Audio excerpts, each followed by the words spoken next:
هذا القرآن يوحدنا لطريق الخير يوجهنا الله تعالى أنزله ورسول الله معلمنا بسم اللہ الرحمن الرحیم.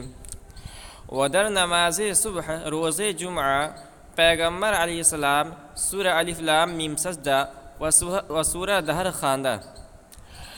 اس سے پہلے صاحب کتاب قاضی ثناء اللہ پانی پتی رحمۃ اللہ علیہ نے بتلایا تھا کہ فجر اور ظہر میں تو فجر کی نماز کے اندر طوال مفصل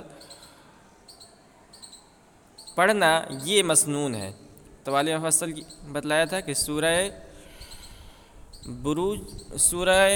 حجرات سے لے کے سورہ بروج تک کو طوال مفصل کہا جاتا ہے، اور اس کے درمیان کوئی بھی سورہ پڑھ سکتے ہیں، یہ مسنون ہے. اب یہاں سے یہ بتلا رہے ہیں کہ یوں تو ہر دن طوال مفصل پڑھنا مسنون ہے، مگر حضور پاک صلی اللہ علیہ وسلم جمعے کے دن فجر کی نماز میں، خاص طور پر جمعے کے دن فجر کی نماز میں پہلی رکعت کے اندر سورہ الف لام میم سجدہ اور دوسری رکعت کے اندر سورہ دہر کی تلاوت کرتے تھے. تو کہہ رہے ودر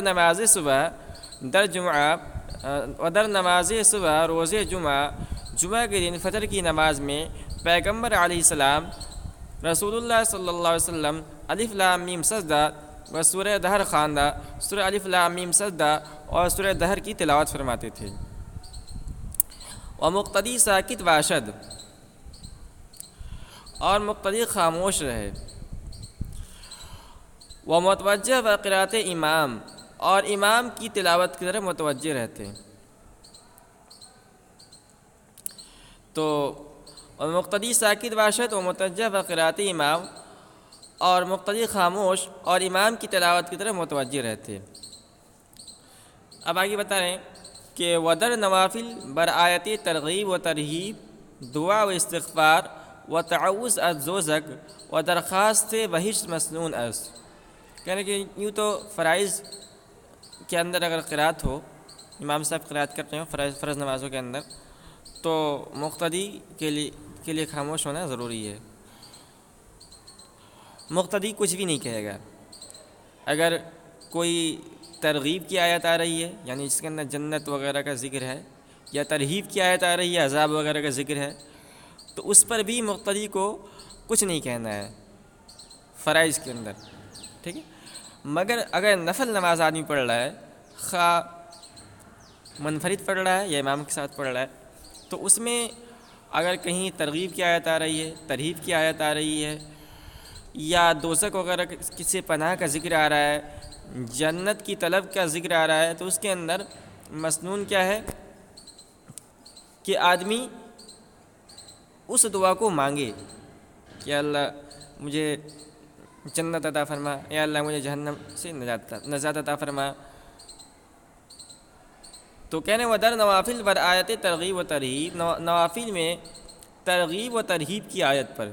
تو ترغیب جس کے اندر رغبت، یعنی اللہ تعالیٰ کی نعمتوں کا ذکر ہو، جنت وغیرہ کا ذکر ہو. و ترہیب کی آیتوں پر، یعنی اس میں عذاب وغیرہ سے ڈرایا گیا ہو، دوزخ وغیرہ کا ذکر ہو. دعا و استغفار و تعوذ از دوزخ و درخواست بہشت مسنون است. دعا، استغفار اور دوزخ سے پناہ مانگنا اور جنت کی درخواست مسنون ہے. جنت کی دعا کرنا یہ مسنون ہے. ٹھیک ہے. تو مانگنا چاہیے، جیسا کہ جہنم کا تذکرہ ہے تو اللہم قنا عذاب النار، اللہم انی اسألک الجنہ. اس طرح کی دعا نوافل کے اندر مانگ سکتے ہیں. ٹھیک ہے. یہ بات یہاں پوری ہو گئی. اب آگے کہہ رہے ہیں کہ امام صاحب نے تکبیر تحریمہ بھی کہہ لیا، ثنا بھی پڑھ لی، سورہ فاتحہ بھی پڑھ لیا، اس کے ساتھ سورت بھی ملا لیا. مسنون قرات کیسے کرنا یہ بھی ہم نے بتا دیا. اب جب امام صاحب یا منفرد قرات سے فارغ ہو جائے تو کیا کرنا ہے. چوں از قرات فارغ شود، جب قرات سے فارغ ہو جائے، تکبیر گویا برکوع رود، تو تکبیر کہتے ہوئے رکوع میں چلا جائے.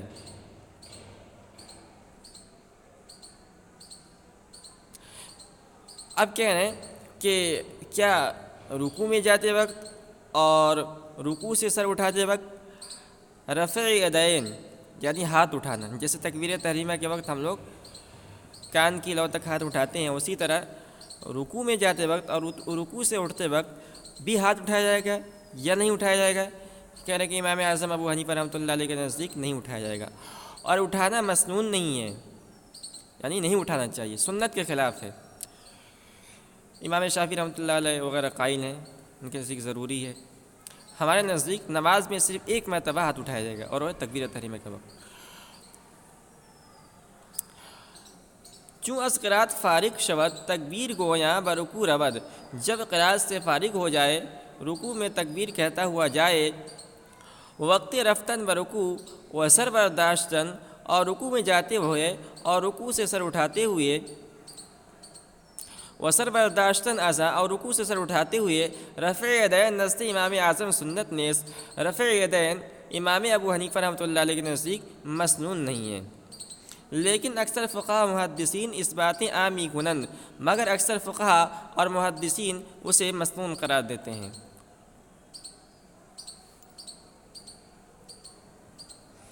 اب رکوع کے اندر آدمی چلا گیا تو رکوع کے اندر کیسے رہنا ہے اس کو بتلا رہے ہیں، کہہ رہے ہیں وَدَر رکوع ہر دو زانورا بہر دو دست محکم بگیرد، اور رکوع میں دونوں گھٹنے، دو زانو دونوں گھٹنے، دونوں گھٹنوں کو بہر دو دست دونوں ہاتھوں سے محکم بگیرت مضبوط پکڑے۔ تو رکوع میں جاتے ہیں تو دونوں ہاتھ ہیں، دونوں ہاتھوں سے دونوں گھٹنوں کو مضبوطی کے ساتھ پکڑنا ہے۔ اب انگلیوں کو کیسے انگلیوں کو ملا کے پکڑنا ہے یا انگلیاں کھلی ہوئی ہونی چاہیے؟ ہم گھٹنے کو تو اپنے ہاتھ کی ہتھیلیوں اور انگلیوں سے ہی پکڑیں گے نا، تو پکڑتے وقت ہاتھ کی انگلیاں کھلی ہوئی ہوں گی یا ملی ہوئی ہوں گی، اس کو بتلا رہے ہیں۔ وہ انگشتہ را کشادہ دارت، اور انگلیاں کھلی رکھے۔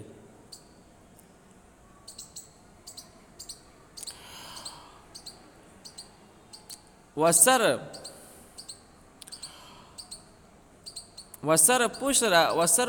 و پشرا باسورین برابر کند، وسر و پشرا باسورین برابر کند، ٹھیک ہے۔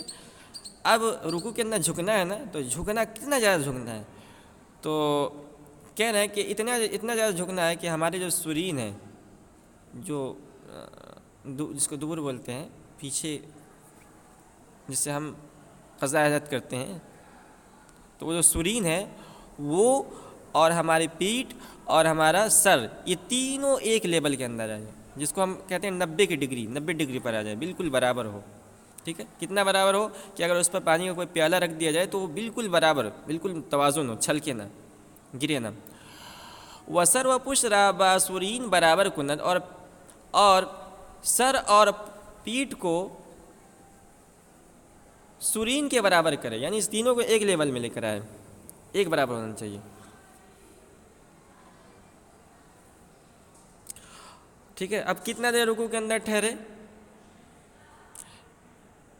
تو کہہ رہے ہیں کہ وہ ہر قدر کے در قیام درنگ، اور جس قدر قیام کیا ہو، وہ ہر قدر کے در قیام درنگ، اور جس قدر قیام کیا ہو،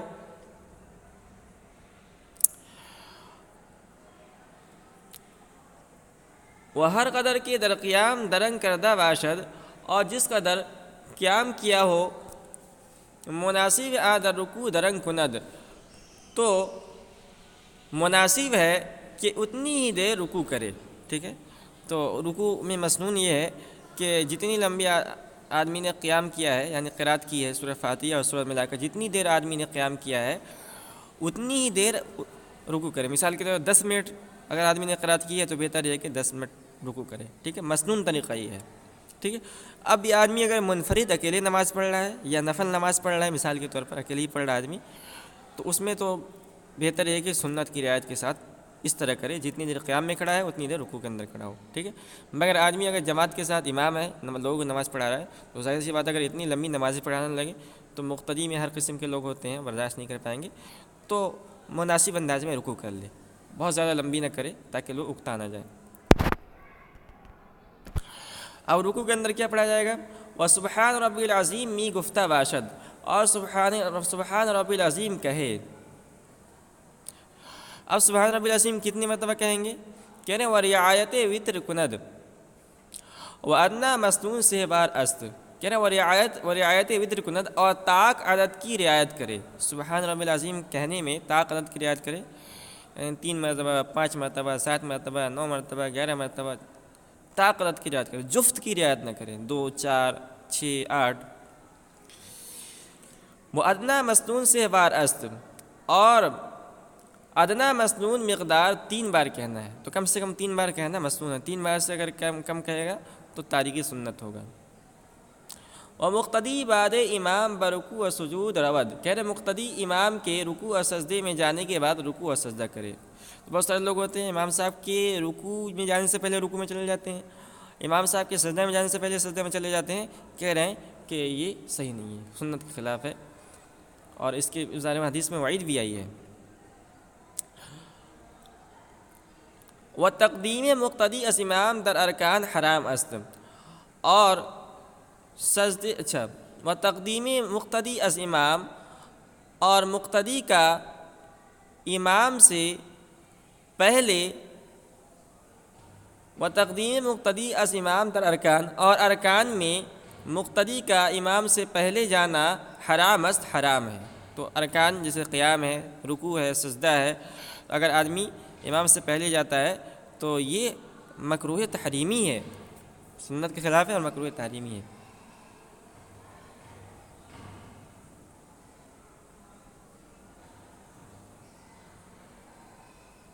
کہہ رہے پستر امام سر بردارد، اس کے بعد امام سر اٹھائے۔ ٹھیک ہے، ابھی تک جو ہے رکوع میں پہنچے ہم لوگ، رکوع کیسے کرنا ہے بتا دیا کہ رکوع میں پشت، پیٹھ کو اور سر کو اور سرین 3 ایک لیول کے اندر آنا چاہیے، اور 3 مرتبہ کم سے کم تسبیح پڑھے، اور زیادہ سے زیادہ بھی پڑھ سکتا ہے۔ اب کیا کرنا ہے اس کے بعد؟ پستر امام سر بردارت، اس کے بعد امام سر اٹھائے، وہ مقتدی بعد ازاں، اور اس کے بعد مقتدی۔ اب رکوع سے اٹھتے وقت کیا کہنا ہے ہمیں؟ کہہ رہے ہیں وقت سر برداشتن نزد امام اعظم امام سمع اللہ لمن حمیدہ گوید، کہہ رہے اور رکوع سے سر اٹھاتے وقت حضرت امام اعظم ابو حنیفہ رحمۃ اللہ علیہ کے نزدیک امام سمع اللہ لمن حمیدہ کہے، اور مقتدی ربنا لک الحمد، اور مقتدی ربنا لک الحمد کہے۔ و منفرد ہر دو نزد صاحبین، اچھا، اور منفرد ہر دو، اور منفرد دونوں کہے، منفرد جو اکیلے نماز پڑھ رہا ہے وہ دونوں کہے گا۔ ٹھیک ہے، یہ مسئلہ پورا ہو گیا۔ کہہ رہے ہیں نزد صاحبین امام ہم جمع کند،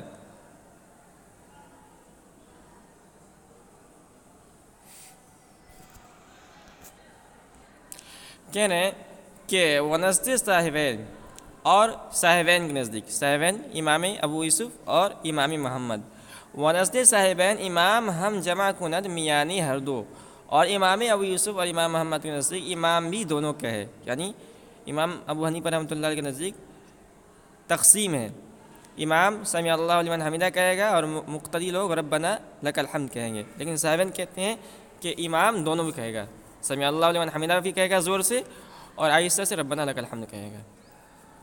پستر تکبیر گویاں بسجود در رود، اس کے بعد تکبیر کہتے ہوئے سجدے میں جائے۔ ٹھیک ہے، رکوع سے اٹھنے کے بعد پھر سجدے میں جائے تکبیر کہتے ہوئے۔ وہ اول ہر دو زانو، اب سجدے میں کیسے جانا ہے؟ کہہ رہے ہیں وہ اول ہر دو زانو، پہلے دونوں گھٹنے، پستر ہر دو دست، اس کے بعد دونوں ہاتھ بن ہاتھ رکھے، پستر بینی، پھر ناک و پیشانی، اور پیشانی میانے ہر دو دست، دونوں ہاتھوں کے درمیان رکھے۔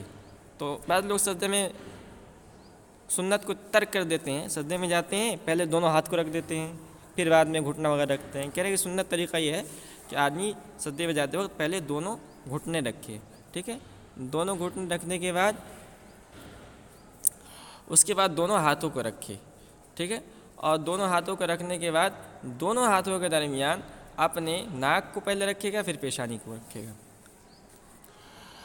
وہ انگشتان دست زم کردہ بسوئے قبلہ دارت، اور ہاتھوں کی انگلیاں ملا کر ملائے ہوئے بس یہ قبلہ دارت قبلہ رخ رکھے۔ تو رکوع کے اندر ہاتھوں کی انگلیوں کو کشادہ کرنا ہے، گھٹنوں کو جب پکڑے، اور سجدے میں ہاتھوں کی انگلیوں کو ملانا ہے سجدے کی طرف، قبلے کی طرف انگلیوں کا رخ ہو، ٹیڑھا نہ ہو، بعض لوگ ٹیڑھا کر دیتے ہیں، تو بالکل برابر ہو، قبلے کی طرف ہو اور ملی ہوئی ہو۔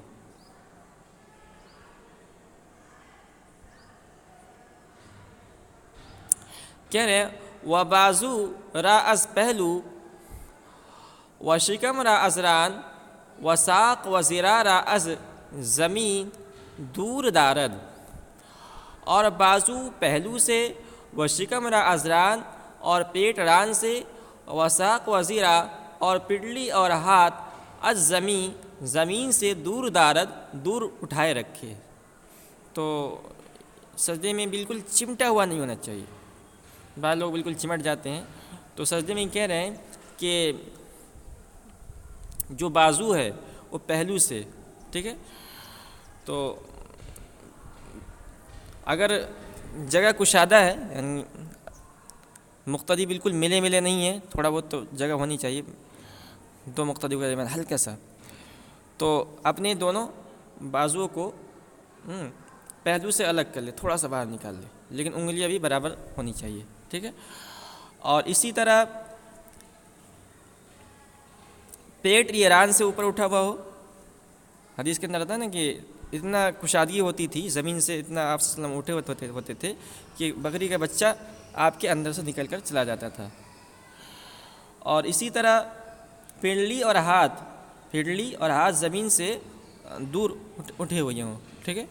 تو یہ تو آپ نے پڑھ لیا، تو سمجھ میں نہیں آتا ہے پڑھنے سے بعض مسائل، تو اس میں بہتر طریقہ یہ ہے کہ کوئی اگر عالم دین ہے آپ کے قریب میں تو ان کے پاس جائیں اور ان سے یہ مسنون طریقہ سیکھیں، وہ عملی طور پر آپ کو کر کے دکھائیں گے تو آپ اس کو سیکھ جائیں گے۔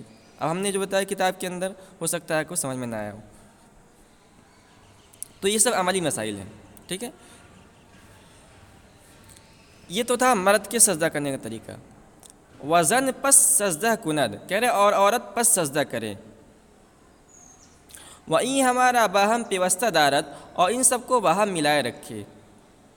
تو عورت کے لیے یہ سب نہیں ہے کہ پڈلی کو اور ہتھیلیوں کو اٹھائے رکھے، بازو پہلو سے، پیٹ ران سے الگ رکھے، ایسا نہیں ہے، بالکل زمین سے چمٹ کر سجدہ کرنا ہے، اس لیے کہ اس میں اس کے لیے زیادہ پردہ ہے۔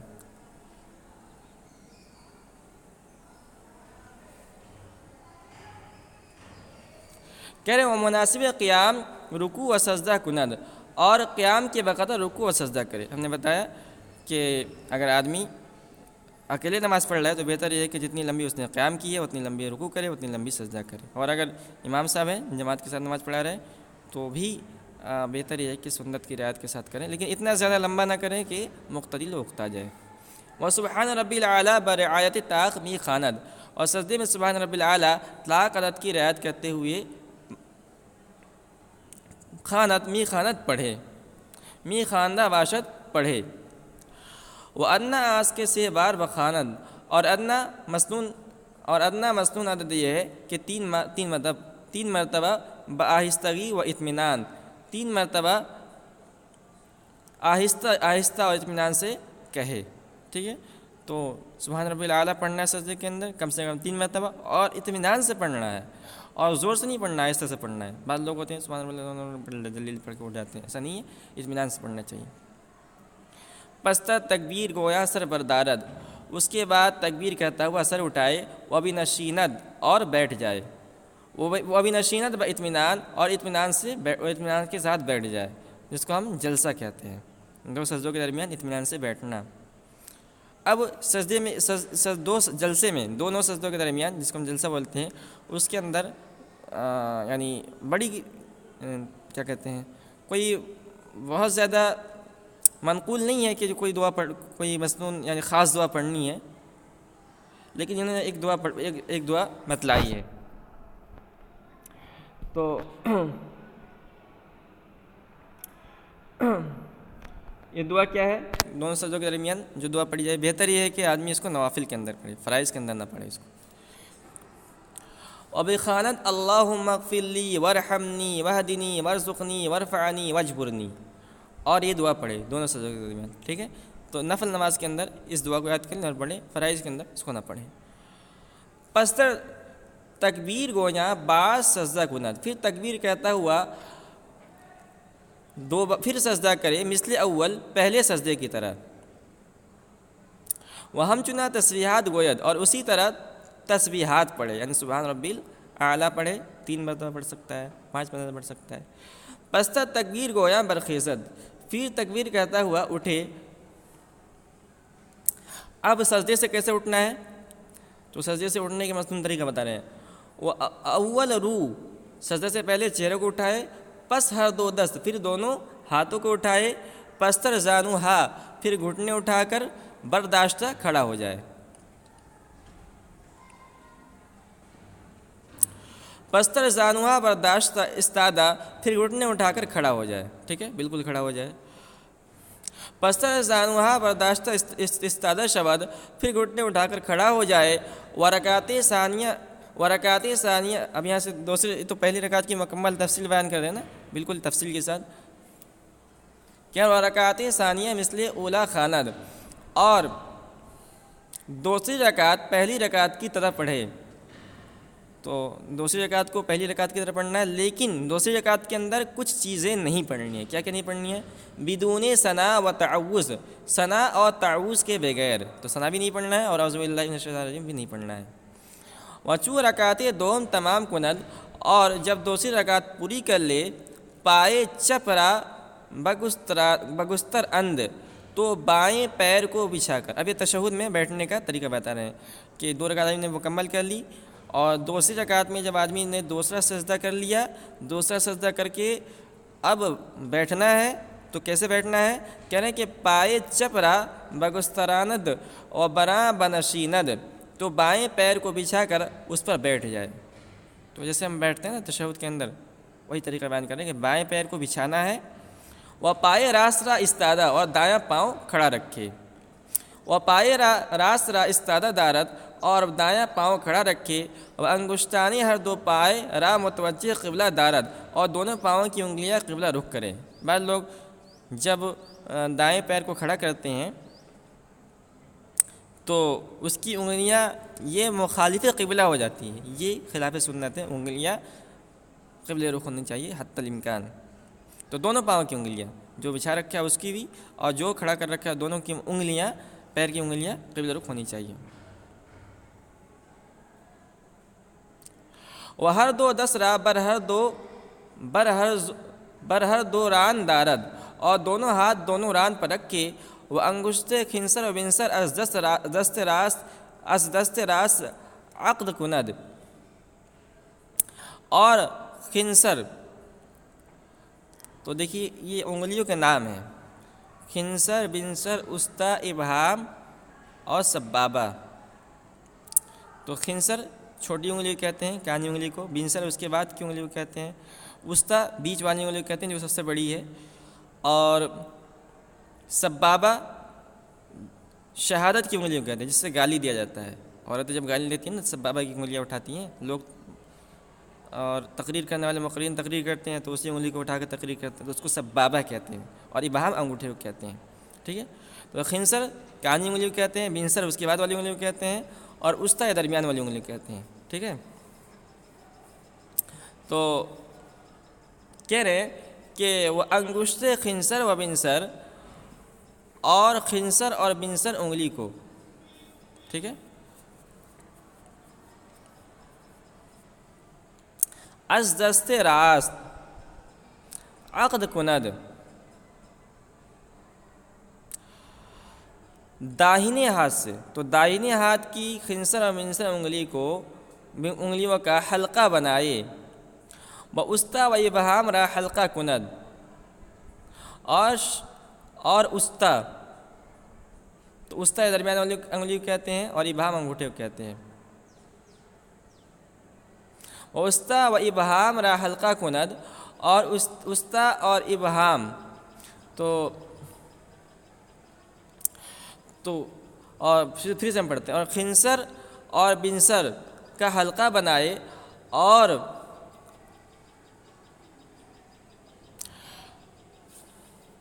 واسطی و ابہام را حلقہ کند،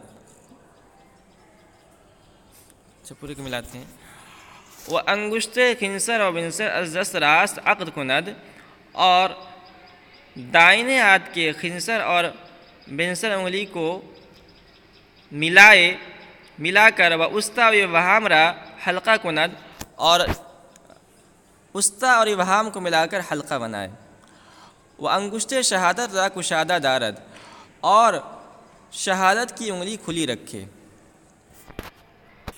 ٹھیک ہے، تو یہ کیفیت بتلا رہے ہیں کہ تشہد پڑھتے وقت جو بائیں ہاتھ ہے اس کی انگلیاں تو بالکل قبلے کی رخ ہونی چاہیے، قبلے کی طرف ہونی چاہیے بالکل، اس میں کچھ نہیں کرنا ہے۔ اب دائیں ہاتھ کی جو انگلیاں ہیں، تو چونکہ دائیں ہاتھ کی انگلیوں میں جب اشہد ان لا الہ الا اللہ کہے گا نا تو ہاتھ اٹھانا ہے نا، یعنی شہادت کی انگلی کو اٹھانا ہے نا، تو اس لیے اس سے پہلے یعنی جیسے ہم بیٹھیں، صاحب کتاب قاضی ثناء اللہ پانی پتی رحمۃ اللہ علیہ کے نزدیک، یعنی انہوں نے مسئلہ بیان کیا ہے کہ کیا کرے، خنصر بنصر کانی انگلی، اس کے بعد والی انگلی اور درمیان والی انگلی کو موڑ لے، ٹھیک ہے، اور شہادت اور انگوٹھا سبابہ اور انگوٹھا کا حلقہ بنا کے بیٹھ جائے، اسی ہاتھ مٹھی باندھ کے، اور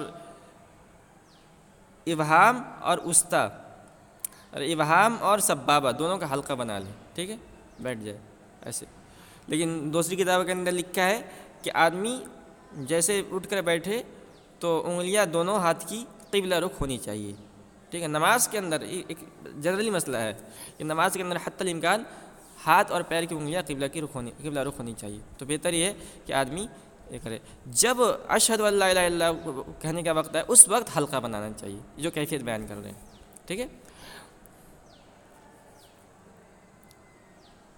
تو ایک مرتبہ اور پڑھ لیتے ہیں، کہنے ہیں وہ انگشت خنصر و بنصر از دست راست عقد کند، اور داہنے ہاتھ کی خنصر اور بنصر انگلیاں کو موڑ لے، وہ وسطی ابہام را حلقہ کند، اور وسطی ابہام کا حلقہ بنا لے، وہ انگشت شہادت را کشادہ دارد۔ اچھا، حلقہ جو بنانا ہے وہ ابہام اور وسطی، بیچ والی انگلی اور وسطی والی انگلی کے حلقہ بنایا، اور جو شہادت کی انگلی ہے سبابہ اس کو کھلا رکھے، ٹھیک ہے۔ وہ انگشت شہادت را کشادہ دارد، اور شہادت کی انگلی کھلی رکھے، و تشہد بخواند، اور تشہد پڑھے، التحیات للہ والصلاۃ والسلام، و وقت شہادت اشارت کند، اور اشہد ان لا الہ الا اللہ کہتے ہوئے اشارہ کہے، شہادت کی انگلی سے اشارہ کرنا ہے۔ این اشارت از ائمہ اربعہ مروی است، کہنے کہ اشارہ کرنا چاروں اماموں سے منقول ہے،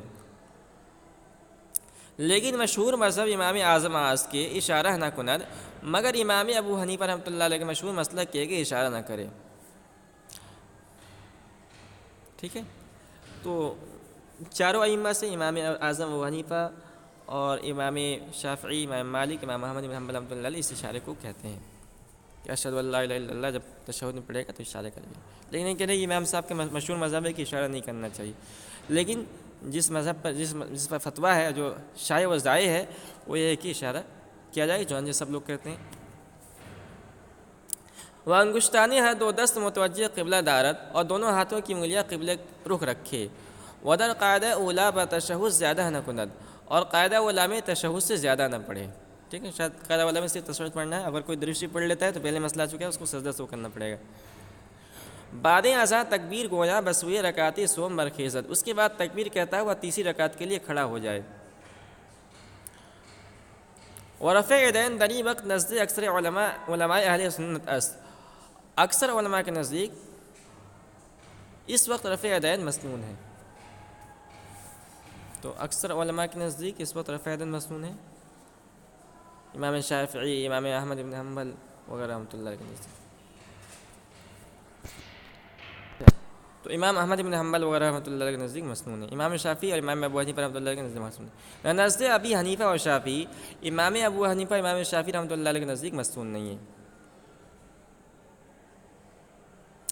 ودر رکعت ثالث و رابع فقط سورہ فاتحہ با بسملہ آہستہ بخواند، اور تیسری اور چوتھی رکعت میں سورہ فاتحہ مع بسم اللہ آہستہ پڑھے۔ تو یہ فرائض کے بارے میں، اگر فرض نماز آدمی پڑھ رہا ہے تو تیسری اور چوتھی رکعت کے اندر صرف سورہ فاتحہ پڑھنا ہے، اور نوافل کے اندر 4 رکعت کے اندر سورہ فاتحہ پڑھنا ہے اور سورت بھی ملانا ہے۔ چوں از رکعت فارغ شود قاعدہ اخیرہ کند مثل اولا، جب رکعت سے فارغ ہو تو قاعدہ اخیرہ کرے قاعدہ اولا کی طرح۔ تو جب 4 رکعت پوری کر لے، 4 رکعت کے سجدے سے اٹھ گئے تو بیٹھ جائے اور قاعدہ کرے، جیسے قاعدہ اولا کیا تھا اسی طرح قاعدہ اخیرہ کہا جائے گا۔ اور بعد تشہد درآں درود خواند، اور تشہد کے بعد قاعدہ اخیرہ میں درود پڑھے۔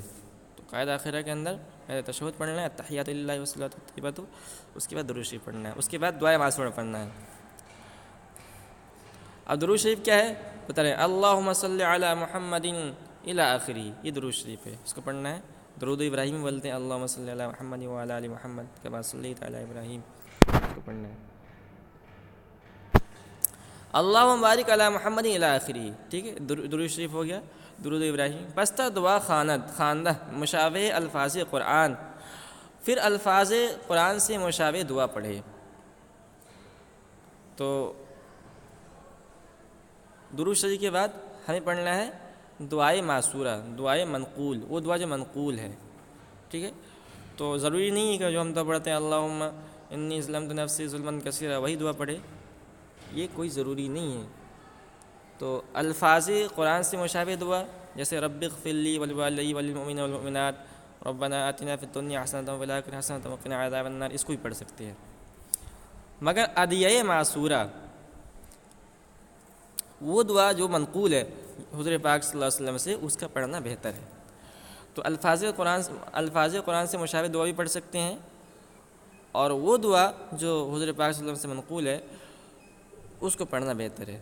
وہ ادعیہ معصورہ اولا است خصوص ای دعا، اور دعائے معصورہ پڑھنا زیادہ بہتر ہے، خاص طور پر یہ دعا، انہوں نے جو دعا دی ہے یہ دعا پڑھ سکتے ہیں۔ اللہم انی اعوذ بک من عذاب جہنم واعوذ بک من عذاب القبر واعوذ بک من فتنة المسیح الدجال واعوذ بک من فتنة المحیا والممات اللہم انی اعوذ بک من المأثم والمغرم۔ اور ہم جو دعا پڑھتے ہیں اللہم انی ظلمت نفسی ظلما کثیرا، یہ دعا حضور پاک صلی اللہ علیہ وسلم نے حضرت ابوبکر صدیق رضی اللہ عنہ کو سکھلایا تھا، اور یہ دعا بھی دعائے معصورہ ہے، منقول ہے۔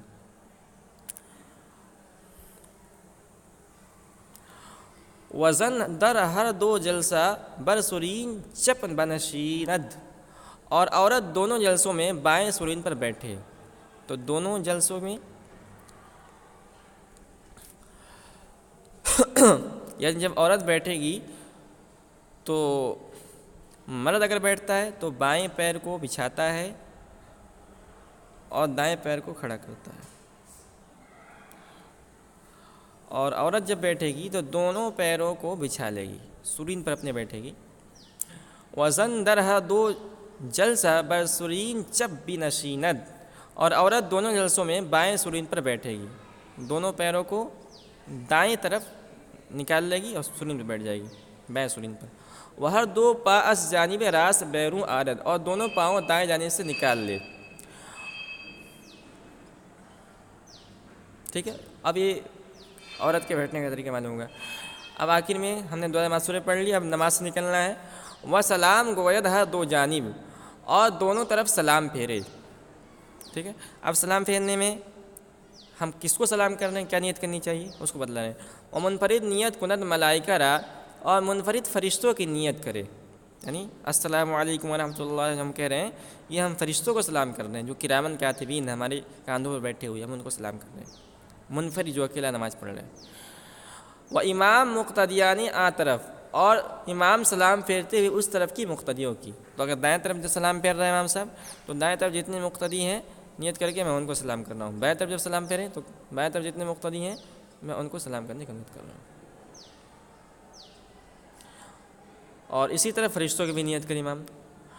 اور امام مقتدیانی آ طرف ملائکہ را، اور امام سلام پھیرتے ہوئے اس طرف کے مقتدیوں اور فرشتوں کی نیت کرے۔ اور مقتدی امام و قوم و ملائکہ را، اور مقتدی امام اور لوگوں اور فرشتوں کی۔ تو مقتدی جو ہے یہ سلام دائیں جانب سے سلام کرے، تو امام نیت کر کے میں امام کو سلام کر رہا ہوں، اور میرے دائیں طرف جتنے مقتدی ہیں میں ان کو بھی سلام کر رہا ہوں، اور فرشتوں کو بھی سلام کر رہا ہوں، اور بائیں جانب جب نیت کرے تو امام صاحب کو سلام کر رہا ہوں، بائیں طرف جتنے مقتدی ہیں سب کو سلام کر رہا ہوں، اور فرشتوں کو بھی سلام کر رہا ہوں. یہ نیت کریں دل کے اندر. اور بایت کی نماز بحضور و خشوع گزارت، اور نماز خشوع اور خضوع سے پڑھنی چاہیے. تو دو چیزیں، ایک خشوع ہے ایک خضوع ہے. خشوع کا تعلق دل سے ہے کہ دل کی حضور کے ساتھ نماز پڑھیں، دل بالکل حاضر ہو نماز کے اندر. اور خضوع کا تعلق اعضاء سے ہے کہ آدمی ہر اعضاء کو جیسے مسنون طریقہ ہے اسی کے موافق نماز پڑھے.